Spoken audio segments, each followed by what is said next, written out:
Hello, this is Dr. Brian McDonough, and welcome to Clinicians Roundtable on ReachMD.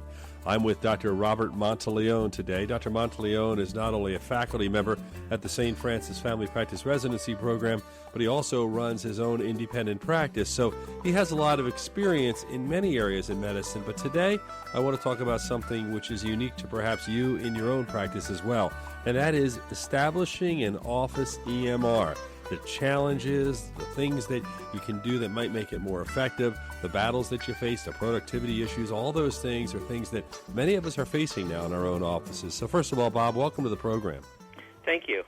My first question for you is, in establishing your own EMR, where do you start? I mean, there's so many systems out there. What did you try to look for? Not necessarily concerned about the brand as much as I am concerned about your decision-making process. I looked at a lot of resources, and mostly I looked, as a family practitioner, I looked at the American Academy of Family Physicians, and they had a rating of EMRs.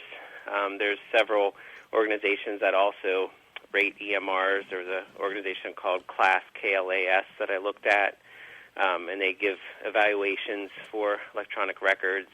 And then I had just some word of mouth of other people. What are they using? What their experiences with it? I went to one meeting where there was a demo of multiple EHRs that you could kind of look at, play with, and see what visually worked well with the screens and how easy you found to use it. And I looked online a lot. I looked at their demos on a few different systems on the websites, which are easy to find now. You can do it from home. But mostly it's just going through, and then you certainly can't look at all of them. I picked a handful and then just looked through what each one looked like and the functionality of each one and made sure it met what I needed to do for the practice. And when you did that and you went through it and you made your picks and you decided to finally go with it, what's the transition like? In other words, that move from paper to electronic, what did you see as your biggest issues? Well, there's 4 docs in my practice and a physician assistant, and our biggest problems were really that some of them weren't very good on computers. Not so much on computers, but typing skills. So there were limitations in them wanting to implement because we knew it was going to significantly add time to their day, especially if they weren't proficient in typing. And most of the EMRs now require at least some typing, some more than others, some less than others. And when you get into that point where you're trying to train your staff, did you bring someone in? Did you tell them to work on it? How did you go after that? Well, for cost reasons, we really didn't. We just basically, a couple of us sat down, and I think I almost single-handedly picked the EMR because my partner was just saying, just pick one and we'll learn it. Just pick one. And once we learn it, it's going to be fine. But we didn't really bring somebody in. So what we did was we phased different providers in at different rates. Now, there's different ways to do it. Like at St. Francis, we went one day, it would go live, and everybody's 100% EMR. We did a little differently in my private office where I did that from the first day. My partner sort of did it a little slower than that, but she was doing 30% or so at first, and then 50, and then one day she just went up to 100. My physician assistant was the most resistant to it. And so basically I one day said, okay, you have 30-minute appointments for every 15-minute appointment, and got him 100% using that way. And then once patients were entered, he was on 15-minute appointments. So I think you have to individualize it based on what you think each provider can handle and what they can manage. We hear all sorts of numbers about lost productivity. Some people say your productivity is going to be 50% for 3 months, and then it gets better. And it is a very individual thing. But from your perspective, as you did this, what was the hit to your productivity? Well, because we're private, we couldn't really afford a hit to our productivity. So our hit was time after work. It was physician time spent documenting after work. And initially it was probably an additional 3 hours at the end of the workday because we couldn't afford to drop our productivity. For my physician assistant, I think his productivity is probably, because he just started 100% about a month ago, he's probably down 25-30% on his numbers But I started 6 months ago, and we have another doc that's not completely full, so we're sort of absorbing his drop in productivity in other providers. So we sort of did it as phasing in different people at different times individually, but didn't really change much on our schedule. It just added to the workday, which makes for a tough 6 months. Well, that's what I was going to say. That really was like about a 6-month period? About a 6-month period where it was extremely long days, and it was bringing work home at night because we had remote access to our EMR, which made it somewhat better that we could see our families and then do some work at the end of the night or early the next morning. But it still was an exhausting 6 months. So when you look at that 6-month period, and now that you've gotten past it from your perspective in your office, what would you say are the pros and the cons, and was it worth doing it? I think yes, it's worth doing it. I think that the pros are that the notes are better. There's a lot less staff time pulling charts and filing charts.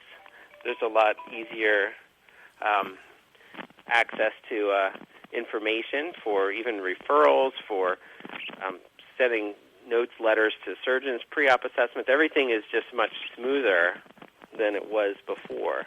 And when you do that, when you go through it, you look at the smoothness of it, are you making up that productivity now? In other words, what are you seeing as the positives in what you found? I think we're making up some of the productivity in that we had one staff person who retired and we didn't replace her. Everybody else is working probably a little bit more than they should as far as workload. Not replacing her, but I still think we wouldn't have been able to do that if we had as much pulling and filing of charts. But we still have a lot of work with scanning, and that's we just looked at it as there's not an urgency to scan all these old records in. We still have the paper records.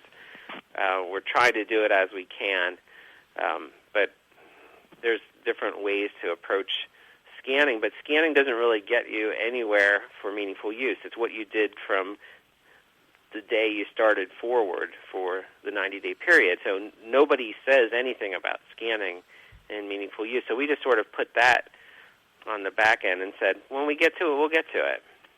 I'm with Dr. Robert Monteleone. I'm Dr. Brian McDonough, your host. You're listening to Clinicians Roundtable on ReachMD. We're talking really a casual conversation about the whole idea of going live with an EMR and taking it in that direction and some of the battles and problems associated with it, as well as the advantages.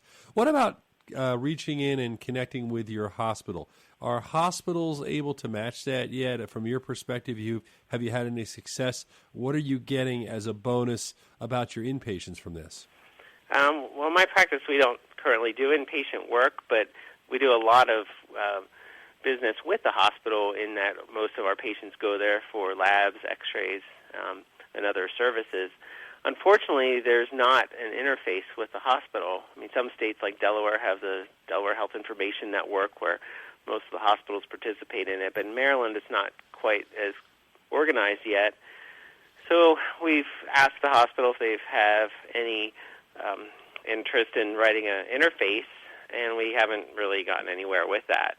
So that's a big downside, is that your data from the hospital is not integrated into your EMR. It's basically faxed and imported in as a PDF file for anything that they do. So in response, unfortunately, for the hospital, other labs we do have an interface with, so we're encouraging our patients to go to the other labs. And when you do that, obviously, it takes business away. It makes the patients go other places. It's somewhat of an inconvenience for everybody involved. But at the same time, I guess this is part of the growing process, isn't it, that everybody has to more or less get on the same page? It is, and I wish that there was more assistance with getting interfaces with hospitals on a quicker basis. I think it's going to really come down to the states having a coordinated health information system that the hospitals participate in, and then the doctors' EMRs can interface with. Well, that brings up an interesting point. What do you see as the future? When you look, going forward, what do you see as the future of this? How long do you think it'll take from your perspective as a practicing clinician where everybody gets on the same page? Oh, I think it's going to be years. Unfortunately, I don't think the integration with the different EMRs and the hospitals is even close at this point. So I think it's years away, but I think it will come. I think that the advantages of using it are that it's much easier to look forward to the patient-centered medical home and doing population management with your patients in your practice. And you can identify a problem and say, run a report, all my diabetics with a hemoglobin A1C over 8, and I can pull up the list, and then I know who to target. And I think that you can really affect quality and cost of health care. And that's what a lot of people are looking at with patient-centered medical home is you have these reports of cost per patient, and you can really identify your highest-risk patients with an EMR that's functional and kind of work with that on a risk basis to try to lower your risks to those patients. Well, if you're going to look at like taking advantage of data and using that, which I think is kind of a dream for all of us, that we're able to take a look at our patients and more or less use the information from other patients to provide better care, what were the things that you would want to get out of your EMR right now if you could extract that information? Well, I think you just have to pick what you think is important. You have to pick saying, I'm going to have our diabetics with a high hemoglobin A1C. I'm going to target them. I'm going to target my blood pressure control across different populations, across your diabetic population, across your non-diabetic population, who has had certain parameters met. You can easily run reports saying who has not been in for a visit. The trouble is until all of your data is electronic, like with the hospitals, you can't run accurate reports because if half of my data is from a lab and a scanned document, I can't really run accurate reports unless those patients are going to a lab that I have an interface with.